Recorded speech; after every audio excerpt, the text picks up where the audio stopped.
I lived under almost 4 or 5 different immigration statuses, including DACA, which is the Deferred Action for Childhood Arrival program that the Obama administration created. My identity and my presence in this country is inherently politicized. One morning you're waking up and seeing the Supreme Court debate over whether or not you belong in this country. The next morning you're seeing news of a congressperson declaring that DACA recipients are stealing jobs. So it's a harrowing experience.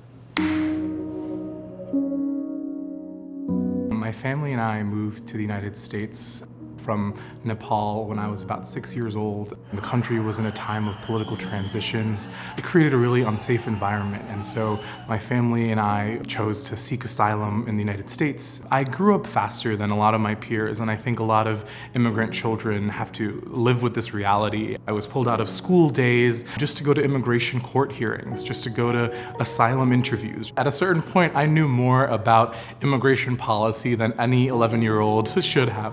Being Black and brown and experiencing the immigration processing system is not just a difficult journey, it's a racist and rather discriminatory journey. Black and brown immigrants tend to resettle into neighborhoods that are already predominantly Black and brown. And so not only are they facing the sort of perils that I described in the immigration experience, but they're also facing the same impacts of institutional racism and institutional discrimination that US-born citizens are subject to as well. A fair immigration system lies at the midpoint between enforcement and legal pathways. And so the more legal pathways you create, the more likely migrants will be subject to follow those legal pathways. Migration has been a permanent feature of human life from long before now and will be a permanent feature long after.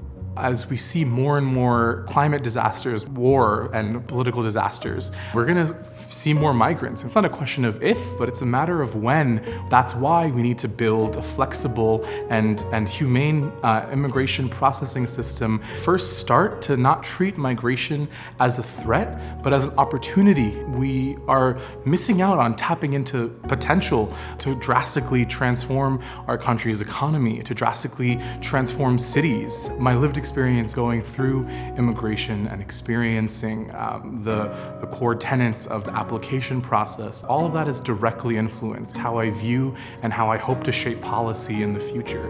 I think the people closest to the problems are the people closest to the solutions. My name is Devashish Basnet, and this is my brief but spectacular take on embracing immigration.